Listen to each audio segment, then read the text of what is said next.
نحمده ونصلي على رسوله الكريم اما بعد سورة المائدہ پارہ نمبر 7 رکو نمبر 14 آیت نمبر 101 خلاصہ د رکو پس داغین لفظی ترجمہ ممانعت دے من راغلا بے ضرورت او بے حاجت سوالونه مکوي داسې سوال کول پکار دي چې داغي کومه فایده وي او هغه فایده بیا عام ده کو دنیاوی کومه فایده وي یا اخروی کومه فایده وي د حرام کولو اختیار د صرف د الله سره دی دی مشرکینو او دی کفارو د خپل طرفنا ډیر ساروی داسې و چې حرام کړیو د هغې تفصیل دی په چا باندې د تنقید کولو نه زیات ضروري هغه خپل اصلاح ده او ځان کې داسې صفات پیدا کول پکار دي چې په هغې سره د الله د بندگانو اصلاح وکړی شي یو خاص واقعې طرف ته اشاره ده اعوذ بالله من الشیطان الرجیم بسم الله الرحمن الرحیم یا ایها الذین آمنوا ای هغه کسانو چې ایمان مو راوړی دی ای مؤمنانو مسلمانانو لا تسألوا تپوس مکوی عن اشیاء د داسې شیزونو په باره کې ان تبدلکم کچری ښکاره کړی شي هغه تاسو ته تسؤکم نو خفه به کړي تاسو لرا وَإِن تَسْأَلُوا او کچری تپوس کوي تاسو عنها د هغې په باره کې حین ينزل القرآن په داسې وخت کې چې نازلېږي قرآن تبدلکم ښکاره به کړی شي تاسو ته عفا الله معافي کړې ده الله عنها د هغې تپوسونو نه چې کوم مخکې د نهي د راتلو نه مفسرینو د مختلف خلکو مختلف تپوسونه هغه په تفاسیرو کې ذکر کړي دي چې بې ضرورت او بې فایدې تپوسونه به د رسول الله صلی الله علیه وسلم نه کول چې هغې کې هیڅ فایده نه د دنیا او نه د آخرت وه والله غفور حلیم الله بخونکی صبر کوونکی دی لکه څنګه چې مخکې خلکو د خپلو پیغمبرانو نه بې ضرورت او غیر مناسب تپوسونه کول بیا هغوی په مشکل کې وغورځېده نو تاسو داسې مه کوئ داسې نه چې تاسو په مشکل کې وغورځېږئ قد یقینا سألها تپوسونه کړي وو بې ضرورته بې فایدې بې حاجته غیر مناسب قوم یو قوم قبلکم مخکې ستاسو نه ثم اصبحوا بیا شول دوی بها په هغې باندې کافرین کافران څلور قسمه هغه حیوانات بیانیږي هغه ډنګر څاروي ځانور بیانیږي چې دوی ورته حرام وي حالانکه الله نه دی حرام کړی بلکې د الله د طرف نه خدا حلال دی یو قسم د بحیره ویلی کېږي دویم قسم ته صایبه ویلی کېږي دریم قسم ته وسیله ویلی کېږي څلورم قسم ته حام ویلی کېږي دوی ورته حرام وي الله ورته حرام نه دی ویلی دوی په الله باندې دروغ وایي ما جعل الله ندی مقرر کړي الله من بحیره غوږ پرې کړی شوي بحیره دا هغې ته ویلی کېږي چې دود به د غیر الله په نوم باندې وقف کړه غوږونه به ورله پرې کړه وی ازاد ګرځئ مزې کوئ تاسو ته به څوک هم نقصان نه رسي او نه نه دی غوښې خوراک جایز دی او نه دی پی استعمالول دا جایز دی دا په نیز د هغې باندې ولا سائبه او نه سایبه ازادې پرېښودلی شوي په نوم د غیر الله باندې د بوتانو په نوم به ازادې پرېښودې بس د دوی نه فایده اخیستل پیل وشل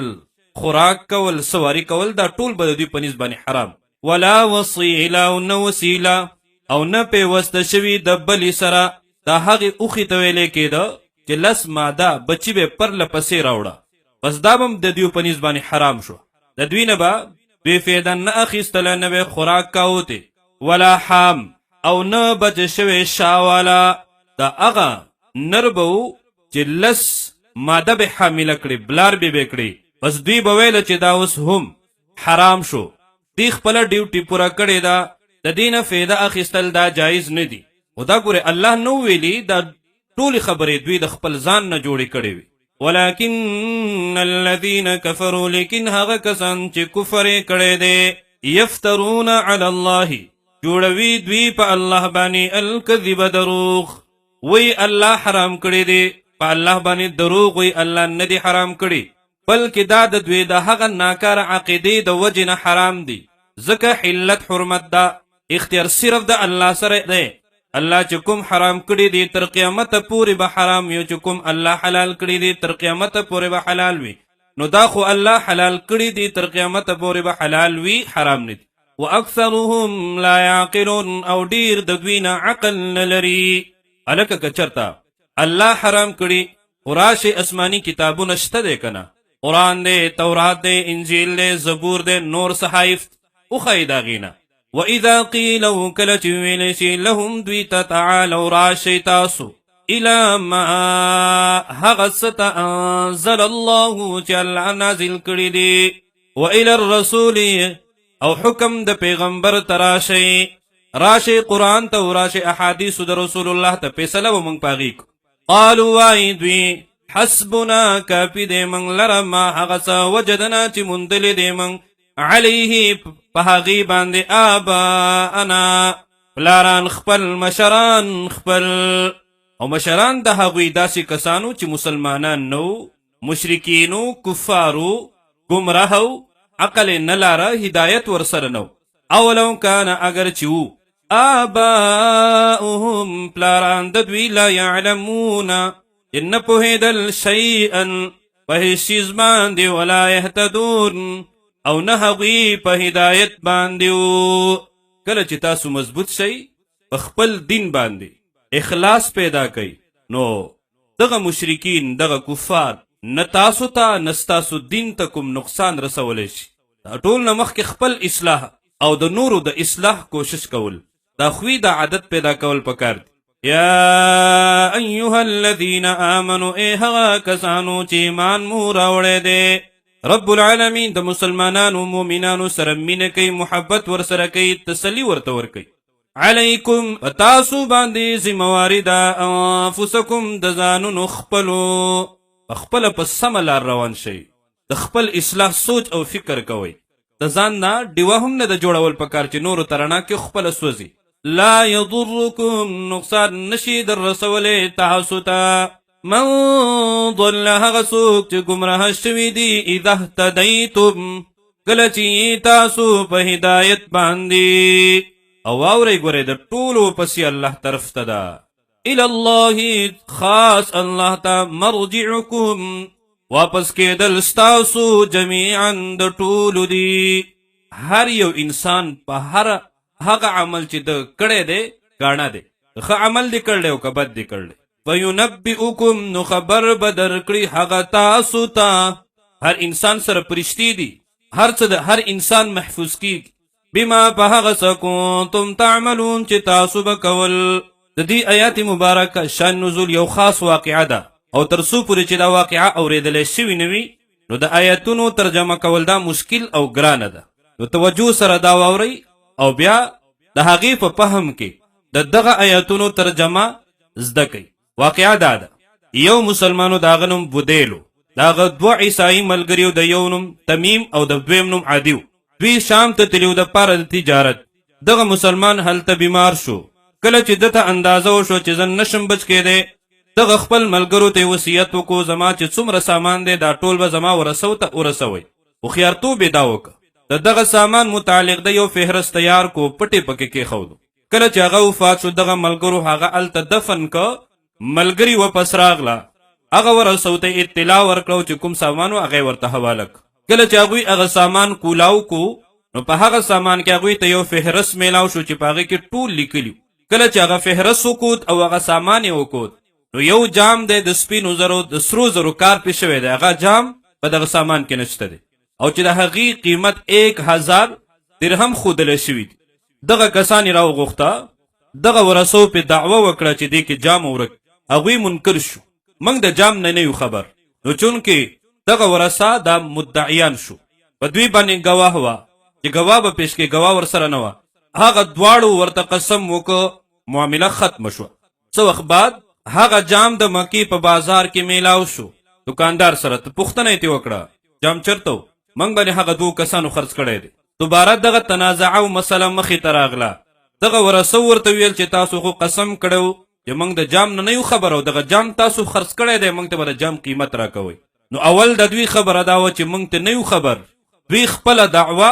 بدله کړه، اوس دوی دعوه دا وکړه چې اوهو دغه جام خبره کوي مړه دغه جام خو موږ د هغه نه اخیستی و د بیع دعوه یې وکړه او ورثه د دغه مړي منکرو موږ نه منو دا بیعه نو اوس د هغوی دپاره پکار چې ګواهان پیش کړي ځکه هغه مدعیان شو نو د هغوی سره ګواه نه وه نو د دغه ورثو نه قسم واخیستلی شو نو دغه ورثو ورته قسم وکړه چې دا ملکیت دا د بودیلو عیسایانو په دروغ باندې قسم کړو رسول الله صلی الله علیه وسلم د دغه بودیل د ورثو په حق کې فیصله وکړه عیسایانو ته ویل چې تاسو ورته د دغه جام قیمت ورکوئ نو دغه فیصله د آیات پرانا کې شوې ده خو حکم د دې عام دی یعنی شان نزول د دې آیاتونو خاص دی خو حکم عام دی يا أيها الذين آمنوا هغا کسانو چې ایمان مو راوړی دی شهادت بینکم حاضر والپکار دی په منځ تاسو کې اذا حضر کله چې حاضر شي نږدې شي احدکم الموت یو تن ته په تاسو کې مرګ نخي علامات د مرګ حین الوصیت اثنان یعنی په وخت د وصیت کولو کې د دوو سړي مقرر کول وصی ذوا عدل منکم انصاف والا استاسنا مسلمانان بوي او آخرانی یا د دو نور سړي وي من غیرکم سوا استاسنا یعنی غیر مسلم ان انتم کچری تاسو ضربتم سفر کوي فی الارض پزمک کی د وصی مقرر کولو د پر سفر دا شرط نه دی دلته ذکر د سفر یا خو د واقعي طرف ته اشاره ده او یا د دې ضرورت په سفر کې زیات راځي فاصابتکم مصیبت الموت نو ارسی تاسو ته مصیبت د مرګ تحبسونهما اشاره وی بتاسو دا دواړه دی کې اشاره ده د مدعا علی قید کول دا پکار دی من بعد الصلاه پس د منځنا مز نه مراد مز د مازیګر دی یا عام د چې کوم یو مز وي او په دې کې مضبوطواله د قسم ته ځکه داسې وخت کې خلق ډیر وي نو په دروغ باندې قسم کول د خلقو په مخ کې دا ګران وي او کلکواله مضبوطواله په قسم کې دا جایز دی که په وخت سره وي که په ځای سره وي او که په مکان سره وي یعنی مسجد کې به قسم در کوم جمعې په ورځ به در کوم پلان کې په لاس به قسم در کوم نو دا جایز دی فیقسمان بالله نو قسم بکوي دواړه په نوم د الله باندې اگر چې عیسایان دي خو قسم به د الله په نوم کوي او دې قسم سره سره دا خبره به هم کوي چې په دې قسم سره موږ ګوره نفع نه حاصلو فایده نه حاصلو عوض نه حاصلو دغه شان په دې قسم سره موږ خپلوانو ته نفع او فایده نه ورکو ان رتبتم کچری ستاسو شکوي نو دا خبره به هم کوي لا نشتری نأخلو من بی په دې قسم سره ثمنا عوض نفع فیدا ذاتی او نه د بلتا رعایت ورکو ولو کان اگر کوي ته چا د پاره چې قسم کېږي ذا قربا رشتہ دار په قسم سره من هغوی تم کوم نفع نه ورکو ولا نکتم او نپټو من شهادت الله گواهی د الله گواهی پټول دا گناهی کبیره ده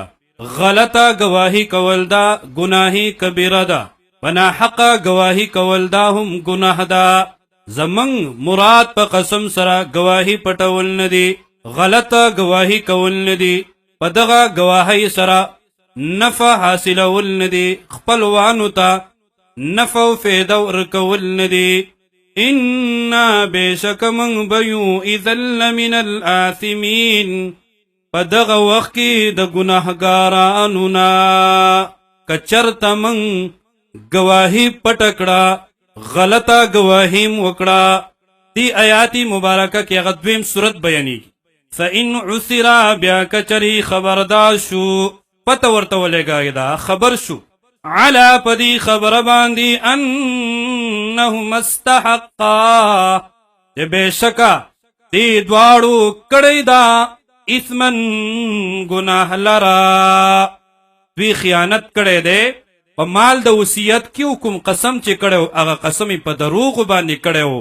اوس به دغه جام موږ ته راکوئ او هغوی دعوه دا وکړه دغه جام خو موږ اخیستی و د هغوی سره ګواه نشته دی نو اوس به نږدې رشتهدار د دغه مړي هغوی به قسم کوي فآخرانی نو نور دوه کسان دغه مړي ورثونه یقومانی اوبادریږي مقامهما په ځای د دې دواړو باندې